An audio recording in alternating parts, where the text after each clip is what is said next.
Thank you all for coming, and it's lovely to see you all today.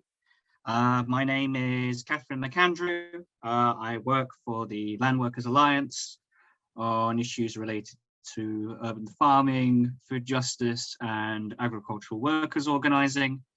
And it's lovely to see you all today. And today we are hosting this conversation on international trade and food sovereignty, and the subjects that we will be examining in this session will be on the impact of neoliberal globalization on small farmers and peasants and the international food system, along with the contradictions that this global capitalist system has imposed on our food system and the fight to change it to a one that is based on sovereignty and agroecology. And joining us for this discussion today, we have Morgan Odi, who is a member of Confederation Paysanne and is now the general coordinator of La Via Campesina. Now that it has moved from the African region to the European one. And additionally, we have Zainal Arifin Fuad, who is from the Serikat Petani, Indonesia, the Indonesian Peasants Union. And okay, beginning, first of all, we'll hear from Morgan. And if you have any questions and answers, please post them in the Q&A section. Okay, so Morgan, if you want to begin. Bonjour à toutes et à tous. So good morning, everybody, and I wish you a happy new year. Of course, I will speak French. About the translation. So maybe. Sorry, thank you. Sorry, as well, if you this session will be translated from into French and Indonesian. So please, you can select your language, whether it's English, French, or Indonesian. So good morning, everybody, and a happy new year. I'm Morgan Odi. I'm a peasant in France, in Britain, and I'm the general coordinator for La Via Campesina, and it's been just a little time. See, the international secretariat just was implemented in Europe quite recently, so it's a big challenge for us, and also an honor, of course. I will give you my presentation. It will be three folds, and I will stop after each part in order for you to ask questions or make comments. The first part will be more about the history of the Marrakesh Agreement, of the GATT, and the creation of WTO, and how the dogma of free trade was created. The second part will be about the reaction of peasant movements and food sovereignty movement, and a third part will be about the situation currently. What are the challenges at hand? So, to start, it is crucial to understand that free trade and international trade was at the center of the creation, at the core of the creation of the La Via Campesina. Between 86 and 94, there was the Uruguay cycle with consequences. It transformed in depth the rules of international trade with the Marrakesh Agreement and the creation of the WTO in 95. So the GATT, which is the General Agreement on Trade and Duties, was dating back to 47, and in this agreement, farming producers were quite protected from free trade. Of course, countries could do trade with farming producers, but there were no real constraints, and most of the trade was done with agreement between countries, not throughout private companies or on the market. So states could support farming. It was positive and negative because they could also give grants to exports. So including farming producers in the free trade was done because of the big companies in the US and Europe. So for their interests. I will talk about the impact of the European Union because this is what I know best. So before WTO was created, the CAP was based on a strict regulation of farming producers in Europe to guarantee stable prices. The counterpart was grants for exports in order for the European producers to be competitive on the world market. So it meant that we had high prices in Europe, but they were interesting for exportation because of grants. With the Uruguay cycle, the European Union and the United States wanted to dominate the international market, responding this way to the emergence of new countries such as Brazil. And at this point, there was a lot of criticism about grants for exportation, which were seen as dumping tools. So the European Union and the United States accepted to limit the grants for exporting, with a counterpart being the opening the markets and decreasing the duties on farm products. It might seem great, but you have to understand that the European Union and the United States did not stop financing exportation. They just changed the way they did it. They started to pay directly the farmers in Europe, which are the CAP grants. This is linked with a decrease in what is paid to the farmers in Europe, and this is even below what it costs to produce. And this is how the products in Europe and in the United States stay competitive on the market, on the world market. In the past, we would have high prices on the market, on the local market, and grants for exporting. And now with the WTO reform, the prices, the local prices, will decrease to maintain artificially the competitiveness of the market. With the GATT agreement in 1947, the duties rights were put forward. Now, with the CAP and the WTO, we had the green box of WTO and the red box of the WTO, and only the ones in the WTO red box are granted. So it is a catastrophe for the countries from the south. Why? Because decreasing the duties rights, it's an issue for these countries because they were part of their budget. So decreasing duties means less money for hospitals, for schools in these countries.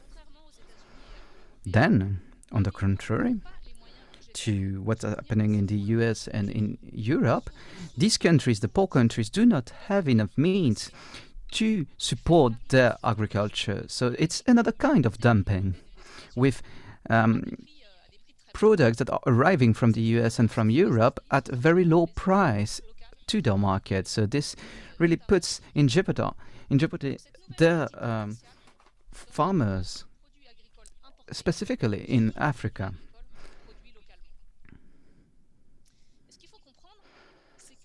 So what you have to understand is that this new strategy is also very bad for most small farmers in Europe and in the United States. It might be difficult to understand, so I will try to explain this in depth. And I will give you an example that I know quite well. The one is milk, dairy. because I grew up on a farm that was producing milk. So regulating the market in the European Union meant quotas, limiting the production of milk. There were many issues with that, but it was limiting the production of milk. Each farm had the right to produce a certain quantity of milk, and if you would produce too much, you would be fined. If you were not producing enough, you would lose your rights to produce exactly. It was very difficult. So this would avoid overproduction, because overproduction would have led to a decrease in the prices and in the salaries of the small farmers. But these quotas were created in order to export a part of the production.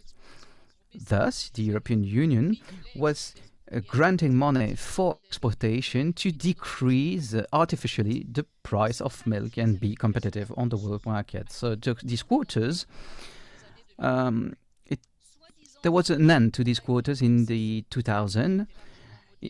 They say that it was to answer the new regulation from the WTO, and this meant a decrease, a fall in the prices of milk, way below the price of production. So the milk producers have received grants from CAP. Without these grants, they wouldn't have been able to keep producing. But for majority of them, for the majority of the small farmers, the CAP grants were not compensating enough for the decrease in price. Many of the small farmers had to stop producing milk, and the others had to make their farm bigger to compensate, produce more, work more, and lose in terms of quality of life. So to give you a concrete example, in my family, my father's farm, in the 80s, 90s, we had 40 hectares for my father and a colleague of his, and to get a good revenue out of this, so they could live beyond the poverty threshold. And he was working alone after that, because it was impossible to make a living for two people. And in 2015, it had to change it, and in 2020, he had to stop his production because he could not live. He couldn't make a living out of it anymore. You have to understand that in 2013, we've lost many of the milk production farms.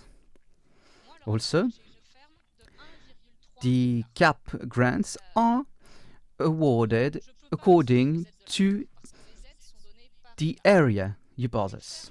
So, for example, in my case, I cannot have access to these grants. A bigger farm will have more grants. It doesn't mean that my neighbors will have high revenues because they have a large farm. No, because they have to produce milk that is sold under the price of production. So you have to understand that these grants only compensate a bit, so they are not profit. But then you have big companies that are making millions. And before Brexit, the major beneficiary of the CAP was the Queen of England, really, because she owns a lot of land. So the CAP distribution of grants, according to the areas possessed, owned, means that it is very difficult for newcomers to start. The major winners of this politics are the big businesses that can buy the land below the official price thanks to lower production price, and can export thanks to the help to exportation. You have also to understand that taxpayers in the US and in the EU do pay a lot to finance this decrease in price that benefit these major companies. So I've just explained how international trade was modeled after Marrakesh Agreement and the WTO creation. So I will stop now after this first part. I know it's quite technical, and of course if you have any questions I will take them, and after that we will go on the second part of my speech. Thank you so much, Morgan. If you have any questions at this point, put them in the Q&A, and we will, if there are no questions now, Morgan, do you want to move on to the next bit? Okay. Oh wait, hang on. There is a question. Okay. Sorry. Did you mention the UK was the greatest receiver of subsidies? Non, pas le Royaume-Uni, la reine d'Angleterre, la reine en tant que personne. Parce que comme elle était propriétaire comme elle l'est, propriétaire d'énormément de terres. The Queen of England, because she owns a lot of farming land, and the CAP support is granted according to the area you own. So she would receive millions from the CAP policy, and it is still the case. Companies today in the EU that own a lot of land receive a lot of money in the CAP system. And I see that there is also a question about the Canadian system. I do not really know it, but we could discuss it afterwards. But I know that there was a regulation in the production and also milk quotas, a bit different from the ones in the EU, but in the same way, this regulation that would allow to have products that were priced correctly, adequately to pay the producer, was destroyed by the free trade agreements. And this has had also consequences, social consequences that are very bad on the small farmers in Canada. Donc si vous voulez, je peux poursuivre. I will maybe go on with the reports from the peasants. Great. Il était très clair pour les organisations. At the beginning of the 1960s, it was clear all around the world for farming organizations that this new agreement under negotiations with the inclusion of milk products, dairy products, would have awful consequences for peasants around the world. That's why, as early as 1992, peasant organizations gathered in Managua, Nicaragua, to share their concerns and analyze the situation and start responding to the situation. Later on, in 1993, another meeting took place in Mons in Belgium, and that's when the Via Campesina came to be.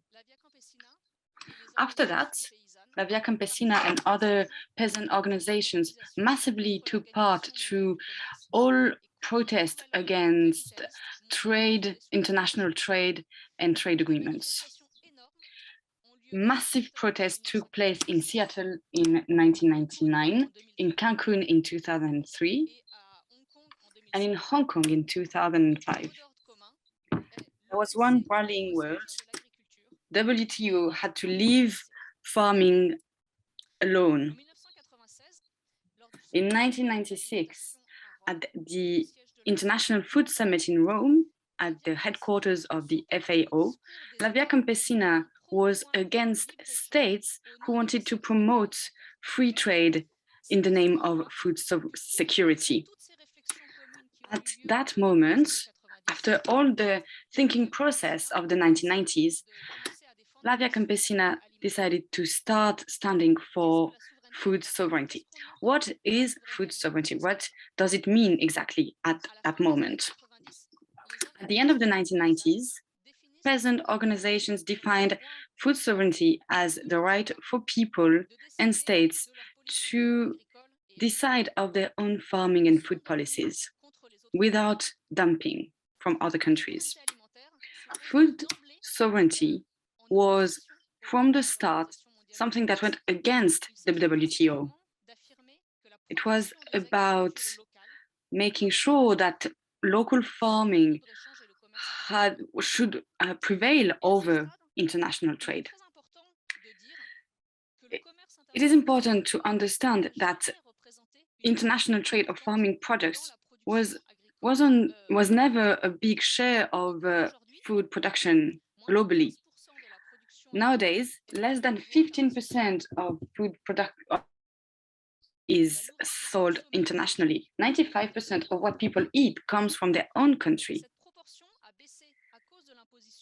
This figure fell because of free trade, but we have to remember that most of the food that people eat and produce is produced locally. It is not sold internationally. That being said, we also need to remember that free trade rules completely change the relationship between peasants, between women peasants, small fishermen, small-scale peasants, and indigenous people. On the other hand, there are large agribusiness corporations. Indeed, stringent regulations on tariffs mean that small-scale farmers are no longer protected from large corporations. They can impose their own rules, especially when it comes to prices, even for farming products that are not sold globally. Let me take the example of milk again. In the EU, milk prices apply to all the milk production, even the milk that remains within the EU. So the WTO has implemented tools for the agribusiness industry to impose prices to farmers. It's not a conflict between countries as they would like us to think. That's not really what they show in the media. We often have the impression that there is a conflict between states when it comes to free trade, but it's not the case. It's a conflict between large corporations and small-scale producers. Faced with this, in 2017, Via Campesina, along with other organizations, organized the first international food sovereignty forum, Nyeleni, in Mali. That was a very important moment because until then, food sovereignty was a concept only defended by organizations. Then it became a larger movement and it included other parts of societies, especially consumers. And now let me read out the definition in the Nyeleni Declaration, the definition of food sovereignty. Food sovereignty is the right of people to have healthy food in harmony with crops, using sustainable methods, environmentally friendly, and the right to define their own farming system. Producers, distributors, and consumers are at the heart of food policies, instead of serving the interests of the market and corporations. It defends the interest of future generations. It is a strategy of resistance to undermine the free trade and current food system.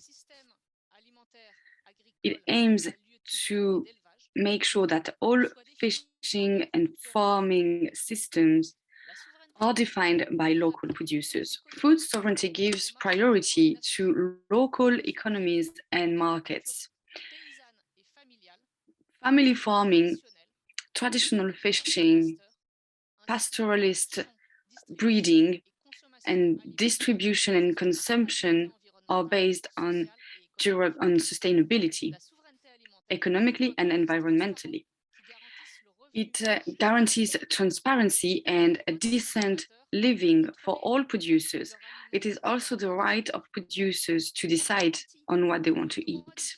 It guarantees the right to manage lands and biodiversity, that those who should decide on that are those who produce food. It fights oppression against women, peoples, races, generations and social classes. The Nyéléni Declaration was an important step in defining food sovereignty. Before that, food sovereignty was about defending small-scale farmers and their living conditions. Then, the Nyéléni Declaration declared that this was an issue for all of society, that everybody had the right to healthy food. Before that, food sovereignty had to do with international trade. But neoliberal rules make it more difficult to have rights over the management of seeds and water and land. Large corporations decide on international rules in order to be able to privatize territories, lands, and resources. So free trade rules become weapons to steal resources from peasants, resources that they need to survive and produce. Social movements, therefore, decided to commit through food sovereignty to combat this. In the declaration, we also see the appearance of the climate crisis. We went further in 2015 at a second forum, Nyéléni Forum, dedicated to agroecology. So I told you about our response. If you have any questions, I'll stop here, but then I have another part about where we stand at today. Thank you so much, Morgan. If you have any questions, please start them in the Q&A and we will answer them. Sinon, je vais continuer. Otherwise, I'll keep going. Yes, let's keep going. Let's keep going. Donc, aujourd'hui, où en sommes-nous? All right. Where are we at today? Since 2001, thanks to protests, extraordinary protests, we have put a halt to international trade. The Doha round, which started in 2001, which was supposed to last for 3 years, still isn't completed. It's in a dead end. And the reason for that is the conflict about farming products. The EU and the US do not want to give up on their treacherous system, on their subsidies to lower prices, and poorer countries refuse to lower tariffs. But there has been a deep turning point.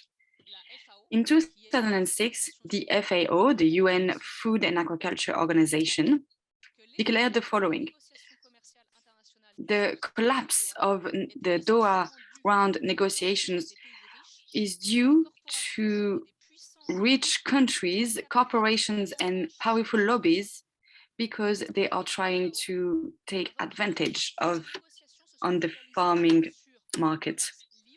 The negotiations focused on free trade instead of sustainable trade. The FAO also said that the Doha round wasn't of any interest to poorer countries because they didn't get anything from it or anything from previous negotiations, reducing subsidies in rich countries should have helped farmers in poorer countries and should have helped food security. So the FAO itself acknowledges that the WTO rules do not work. But the WTO is still in place. There hasn't been any new agreements, but it's still in place. In past November, there should have been a meeting in Geneva, but it had to be cancelled as well because there was no consensus. That's good news. La Via Campesina took part in all of this protesting process, but we have to acknowledge that it's not enough. First, WTO rules that came from the Marrakesh Agreement are still in place, still apply, and they have terrible consequences for all farmers around the world. Secondly, bilateral agreements, free trade agreements, have developed as a way around WTO negotiations. And again, it's mainly the EU and the US which are part of this because they are trying to open other countries' markets to the interest of corporations. For example, at the moment, the EU is negotiating free trade agreements with Canada, North Africa, South Africa with Mercosur, Indonesia, Mexico, South Korea, and other countries. 30% of foreign trade is with countries that have a free trade agreement. And for other countries outside of free trade agreements, that's the WTO rules that apply. It is much more difficult to fight bilateral free trade agreements because there are so many of them being negotiated simultaneously, and we do not have access to all the documents of those negotiations. Faced with this, peasant movements had to change their strategies. For a long time, we were trying to oppose the WTO, but we had to develop a new strategy. We had to find new tools, new legal tools, international legal tools, to make our voices heard. We did this through the UN Declaration, the Declaration on Peasants' Rights. I will come back to this later, but in 2018, UN DROP was adopted by the UN. It's very important for us because it acknowledges the rights of peasants, the right to land, to food sovereignty, to a decent living for peasants around the world. Then we did something else about a binding treaty for corporations to force them to comply with human rights.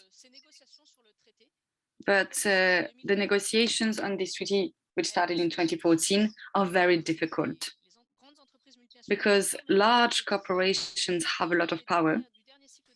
And during the last negotiation round last autumn, they managed to weaken massively the rules in the treaty so that the rules would not be binding. And they also managed to make sure that not only corporations would be targeted by the treaty, but everyone, so that completely watered down the treaty. But we haven't lost all hope, but it's very difficult. Currently, food sovereignty, applying food sovereignty internationally is more urgent than ever. With the COVID-19 pandemic, we came to realize that international trade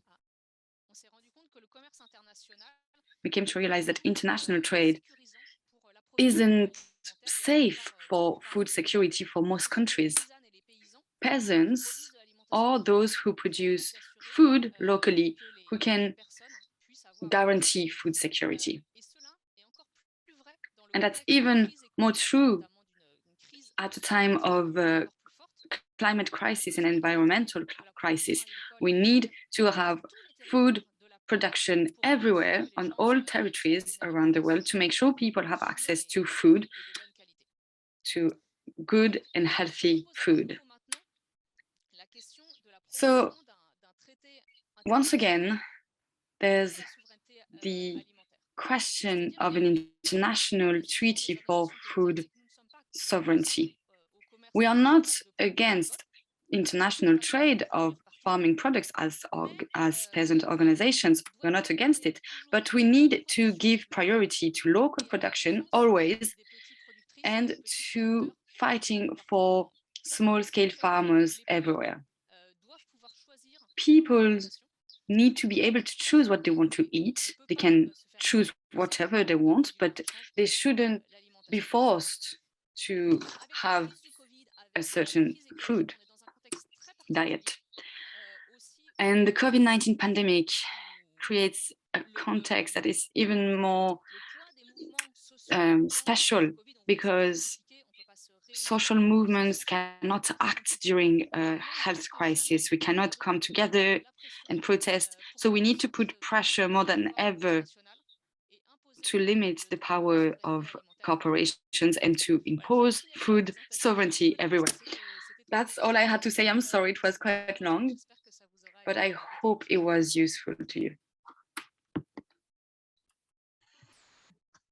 Great, thank you so much, Morgan. That was really interesting. We have a couple of questions now from your presentation, and I will just summarize them now. So we have questions from Daniel Cruz, namely on conflicts between different organizations. So one is, when did indigenous people join the movement, and how has the movement managed conflicts between peasants and indigenous communities? And additionally, how has La Via Campesina managed the conflicts with other farmer organizations that are more wealthy and want to have a role in capitalist agriculture, and whether you can give any national examples of these conflicts? Merci pour ces questions. Alors, par rapport Thank you for your questions. About conflicts between organizations representing indigenous communities, I do not know of any conflicts, but when it comes to trade issues, indigenous organizations took an important part in the Nyadini Forum in 2018. So there really are exchanges between peasant movements and indigenous movements when it comes to food sovereignty. That being said, locally, in places, there are conflicts, especially territorial conflicts between farmers' organizations and indigenous communities. For example, in Mexico, I know there are conflicts because of that. Secondly, about other peasants' organizations, La Via Campesina is completely against another organization called FIPA, but now it's called the International Organization of Farmers. This organization stands for the interest of large-scale farmers and export companies. So with the OMA, we are against that organization, against OMA, because there's a conflict between small-scale farmers who need to make a decent living, and on the other side, this international farmers organization that stands for large-scale farming and corporations. And then there is a third stakeholder, the International Rural Forum. It's in the middle. Sometimes they are closer to our standpoint and sometimes closer to the International Farmers Organization standpoint. They try to stand for small-scale farmers, but they do not put into question capitalism. I hope my answers were clear. Thank you so much, Morgan. I'm just going to suggest that we break for 5 minutes, as I've just been informed that some people need a comfort break. And then after those 5 minutes are up, we will then move on to Zainal's contribution, and then hopefully we'll have some time at the end to answer any more questions that have come up. So. Hello, everyone. Hi. Just getting started again.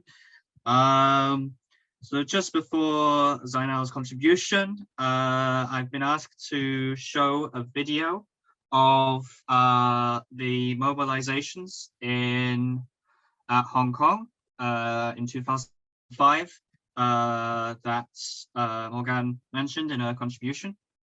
I will just, in case the footage is a little choppy or a little distorted, I will just post the link to the video in the chat as well for everyone to see.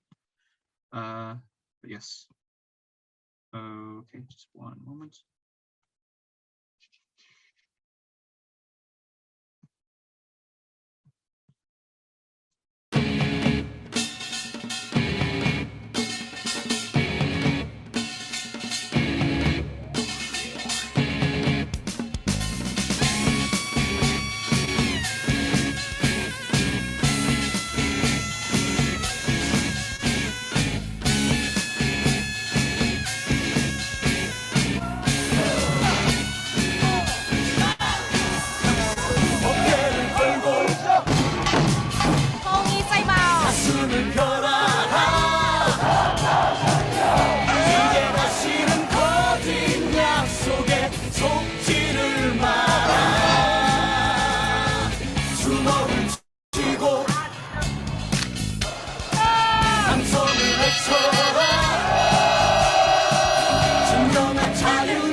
선물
Okay, that was great.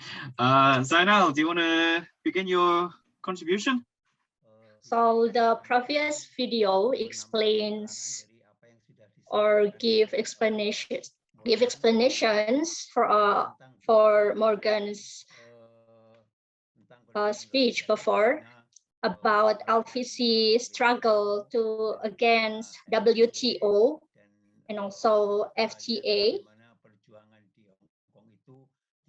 The video shows us that the struggle is not only from the farmers, but also all parties, labor, and also fishermen. They did the movement and we prepared it a year before. So we can strengthen our social movement.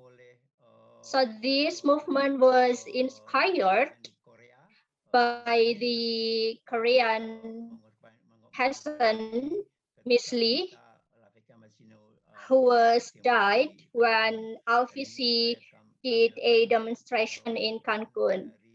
I'd like to show you the process of WTO meeting from 2004 to 2020.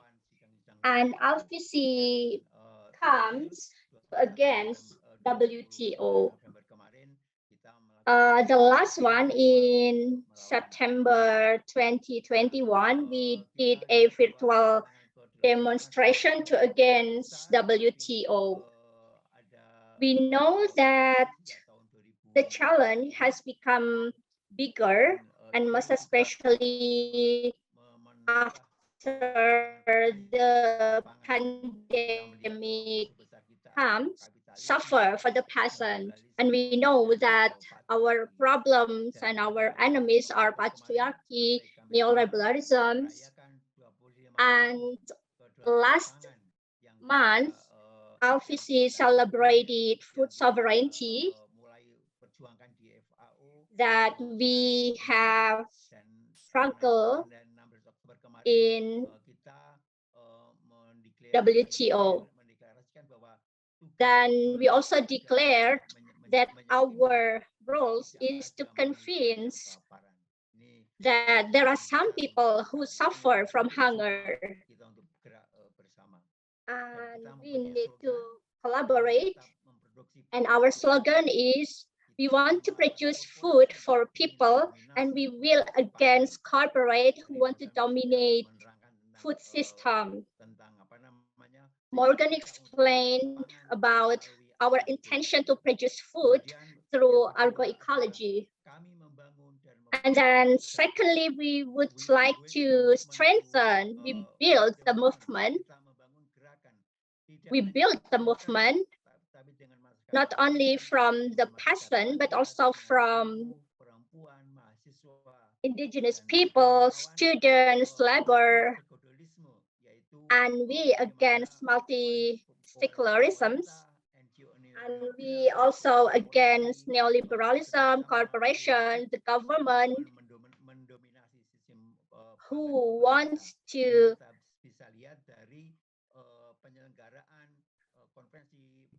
dominate the food system.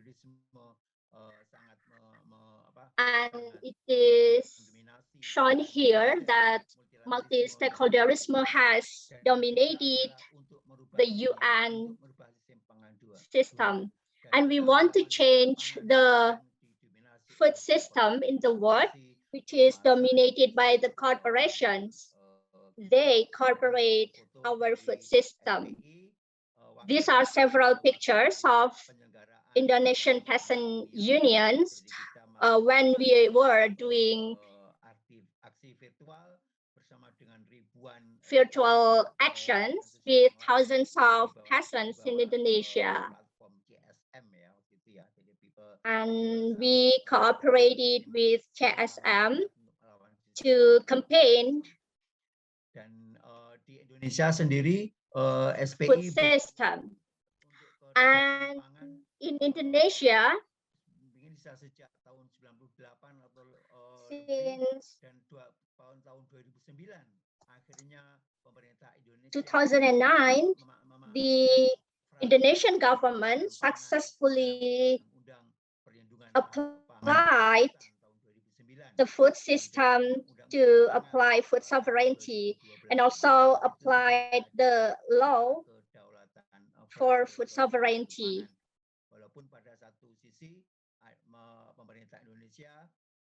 Although the Indonesian government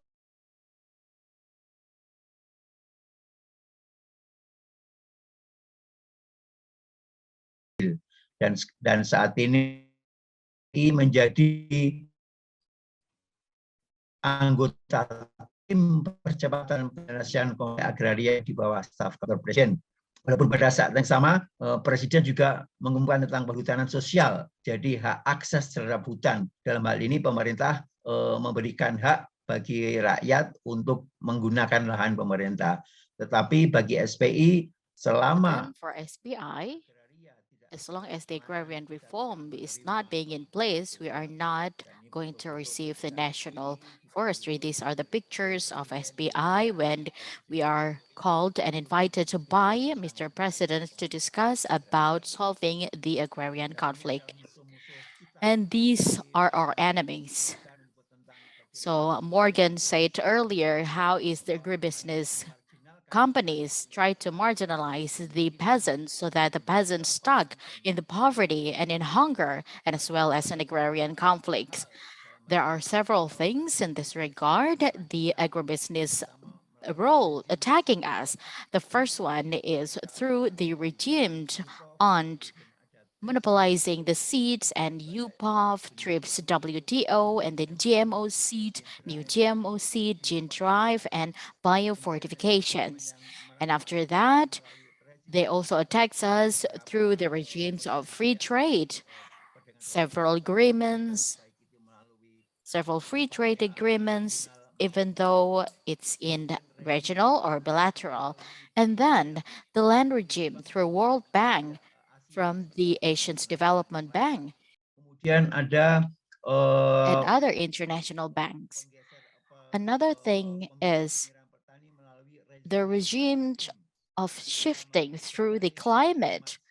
They are saying that they're doing the climate smart agriculture or nature-based solutions, but then the reality, this is just a new reasons for them, a new excuse for them to grab peasants' land and the forestry owned by the indigenous people. So this is what we're facing in Indonesia as well as in America, or in Thailand, or even in Africa.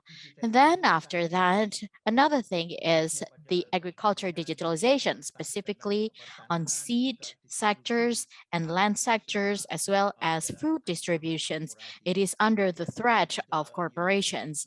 And then the United Nations Food System Summit 2021 also recommend about several issues under the agribusiness corporations. They're trying to do a promotions to impose the neoliberals, such as IMF, WEF, G20, G8, and OECD. These are the challenge and the enemy of our peasants movement. And this is the conditions of the current index from the control power of lands. And now, as we know that this is a very bad inequality. Only 1% people of Indonesia own 70% land in Indonesia. And then from what we see from the latest agricultural census, the small farmers in Indonesia who owns a land around 0.5 hectares is around 16 million of farmers' household or peasants' households. This is why SPI, as a member of La Via Campesina, we try to amplify the agrarian reform. So this is the agrarian conflicts that happened last year in 2021. There's at least 104 cases of agrarian conflict in many regions in Indonesia that caused 8% died, and then 62 people who are facing the criminalizations, and more than 100 face in these criminalizations cases, and then they are being called by the police force. And as we know that from that data, SBI recorded that agrarian conflict still dominated by the agricultural sectors. These are the pictures of the SBI member who are being put in jail, or they are faced violence from the police or military forces. And this is Mr. Junawal. He is also fight along against with LHA company, which is a subsidiary of Michelin's company, a French company related to the project of green job through the rubber plantations. And then these are the pictures on how is the farmers and the peasants criminalized by the corporations in 2010 and as well as in 2019. And these are the demonstrations held by SBI related to the protests. And this is a book related to the success story and other movement by amending the regulations that is set out about the seed. And these are the agreements in Indonesia International Agreement. And of course, it's become a threat for us. That's why they are keeping on marginalizing the peasants in Indonesia. And this is one of the cases in WTO. Even though amidst of the pandemic, WTO is still trying to force the government of Indonesia to change the law, the food law, and then as well as the law of the peasants empowerment, so that they asked us to open the import and then receiving the chicken import from Brazil and vegetables from America. And this is the merciless of the WTO, even though we are during the pandemic or in the weak positions. This is our struggle clusters in SBI, especially in Via Campesina, starting from the production tools. We are doing this through agrarian reform, and then small scale, fighting the big scales through food estate, and then the productions model. We are trying to use agroecology to fight for the chemical agriculture systems or robotic agricultures, and then the managements post harvest to fight for big industries. And then for the distributions model, we are using the local network. And then after that, we are trying to create an effort for the environment-friendly mechanisms, and as well as the supporting productions factors. We have subsidies and cooperatives, and then the states that need to support the peasants and all of the farmers. And now that we already have the UN drop declarations for the peasants' right and people who work in rural area that has been mentioned by Morgan earlier. And these are our steps about how to create a transformations to shift the definitions of food systems toward the sustainable agricultures, toward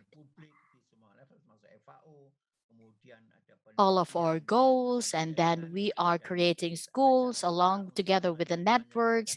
We are doing a research, and then we are planning to do the third Nyelani in 2023, because Morgan also mentioning about Nyelani Forum in 2007 as well as in 2015.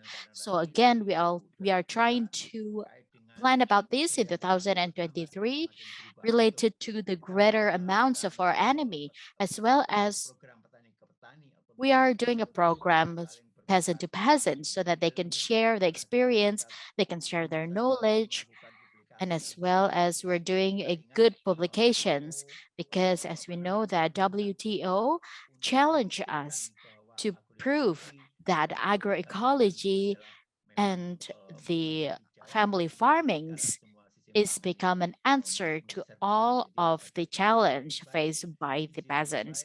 So that's why we need to produce a better productions, a better nutritions, a better environments. This is our challenge. And this is our actions fighting WTO on 30th November in 2021. So SBI worked together with our other networks. We're doing a demonstrations in front of the Ministry of Trade and in front of the Embassy of Swiss in Jakarta. And as well as this is the virtual actions of La Via Campesina along together with focus of Global South, and then we are trying to be vocal about our fight against WTO and other free trade agreements. And this is our actions in SBI, how they shouldn't ratify the RCEP to be in the Asia Pacific regions.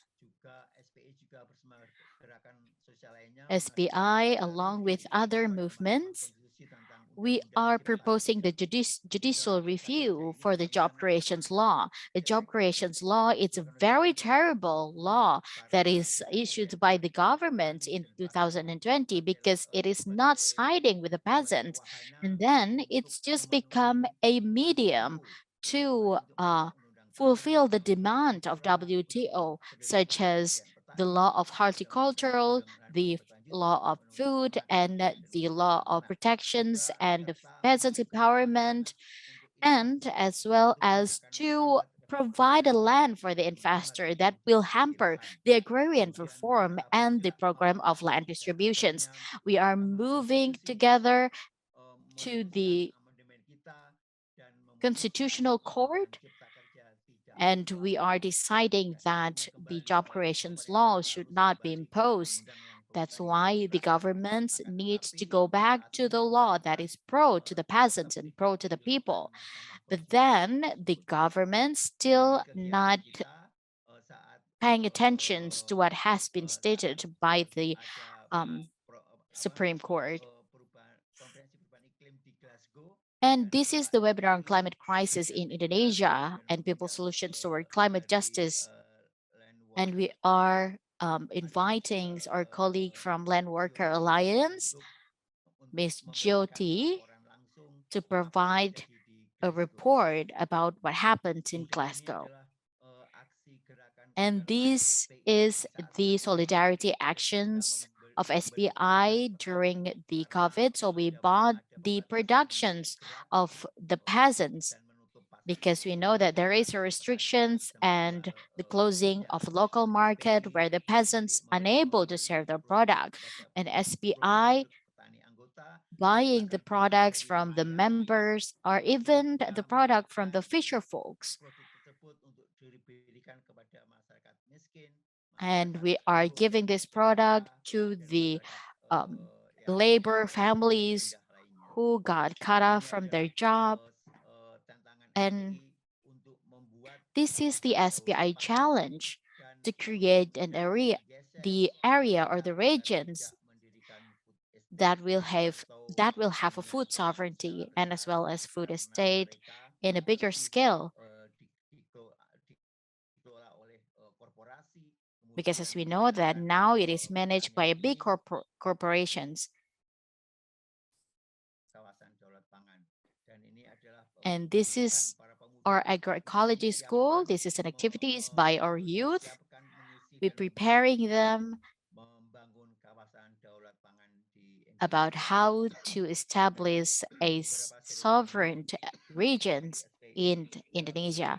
And this is several ceremony done by the SBI in Indonesia. And finally, this is my last slide, quoting by what Nehru said, anything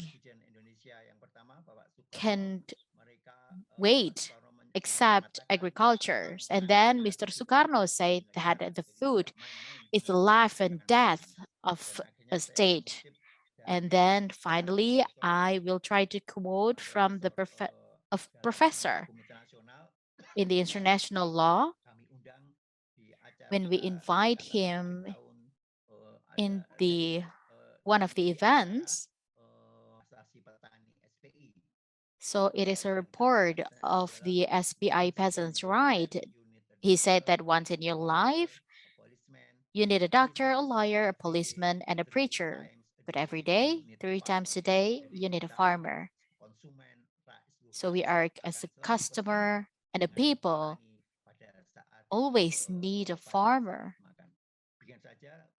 I think that's all my presentations. Catherine, thank you very much for the opportunity and best regard to us all. Thank you. Thank you so much, Zainal. That was really interesting. Thank you very much. So we have a little bit of time at the end for some questions. So we have, I see we have about 3 questions.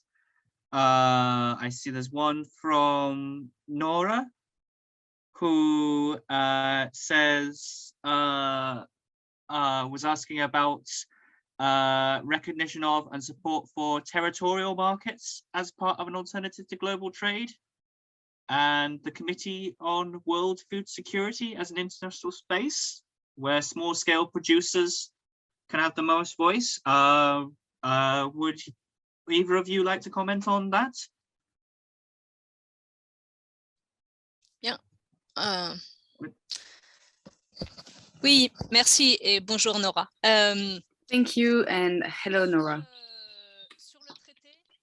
When it comes to the treaty on territorial markets, that was only a proposal made by the special UN rapporteur for the right to food.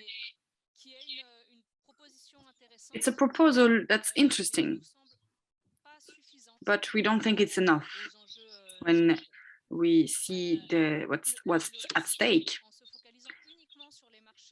What we risk by focusing only on territorial markets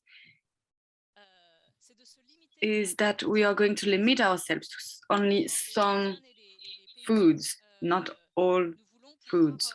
As peasants, we want to be able to do what we do right now, feeding people, by feeding the entire world population. So we need to be present on longer supply chains. Some peasants sell their products to processing companies that then sell the products. And we cannot leave those farmers aside. We cannot focus only on farmers working in short circuits. But we want to focus on food sovereignty for sure. And when it comes to defending multilateralism, Via Campesina stands for that. But we are against the fact that companies, corporations take the power in international discussions.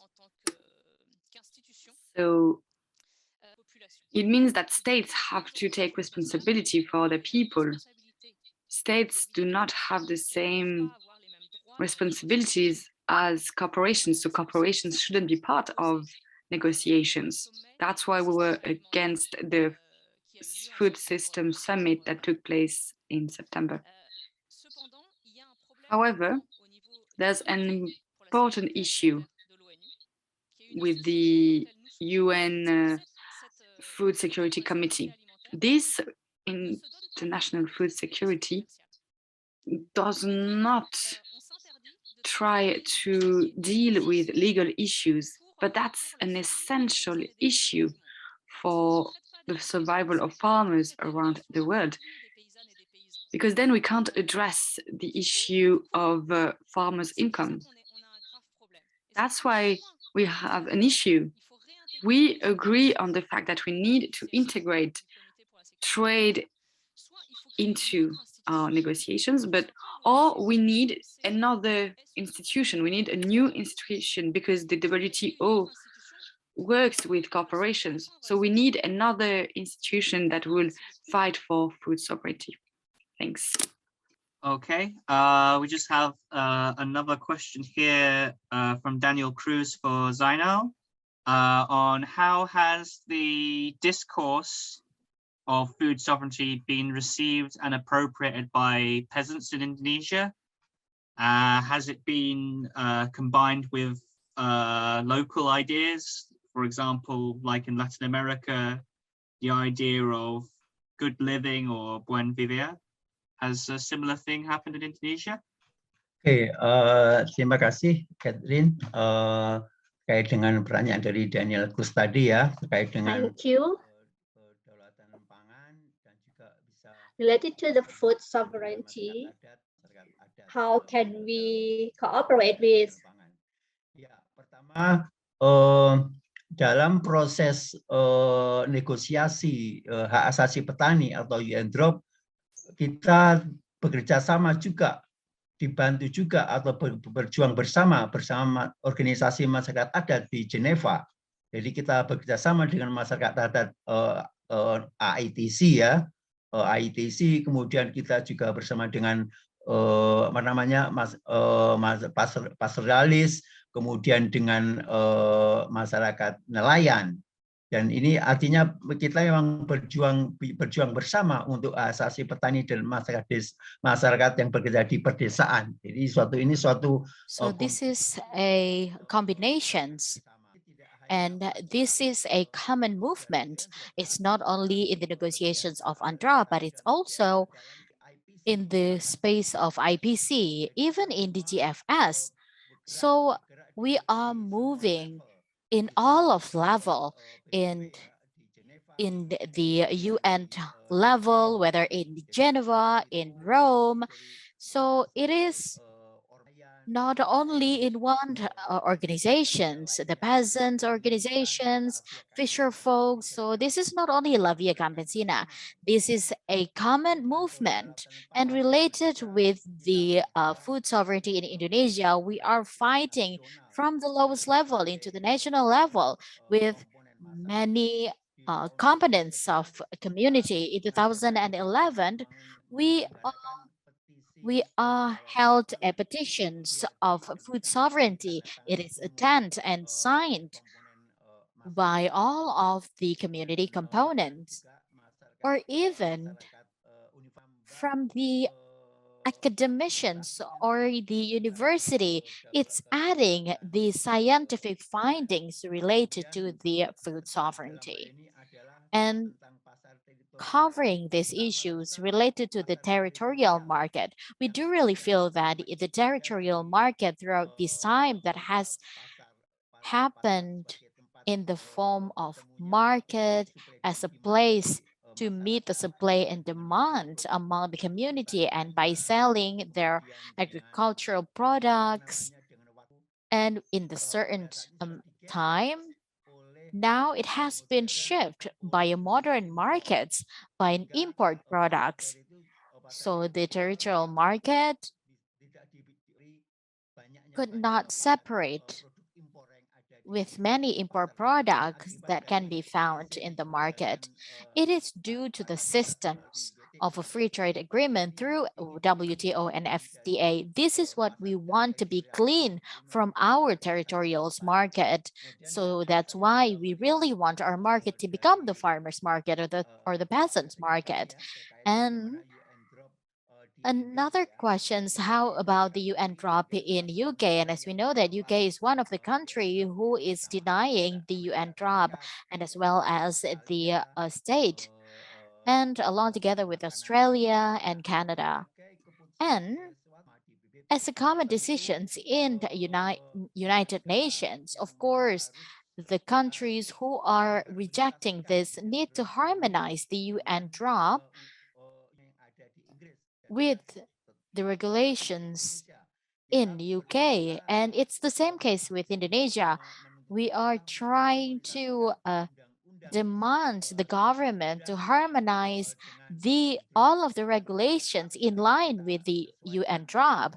Everything that is not adjusted yet, then it needs to be in line with the UNDROP or UN draft, because we know that it is the state's responsibility to implement the UNDROP.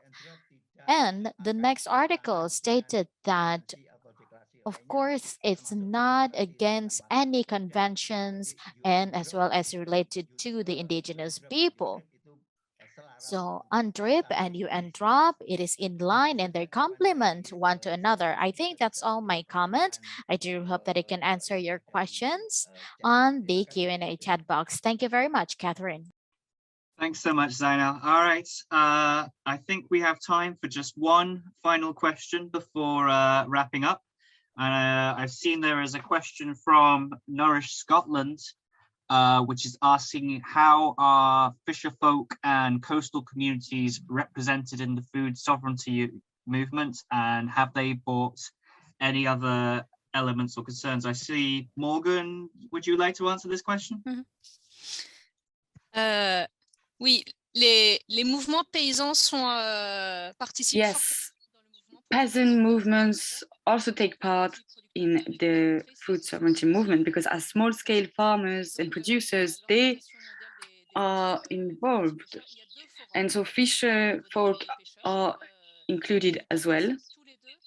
We have two organizations which take part in the International Platform for Food Planification, the IPC, or the IPC, International Platform for Food Planification. This organization tries to coordinate all movements that fight for food sovereignty around the world, so with peasant movements, organizations, but also fisherfolk organizations, environmentalist organizations, or indigenous organizations, with the support of NGOs as well. Okay, great. Thank you so much. Okay, we need to end this session pretty soon, at 12:30 here in the UK time.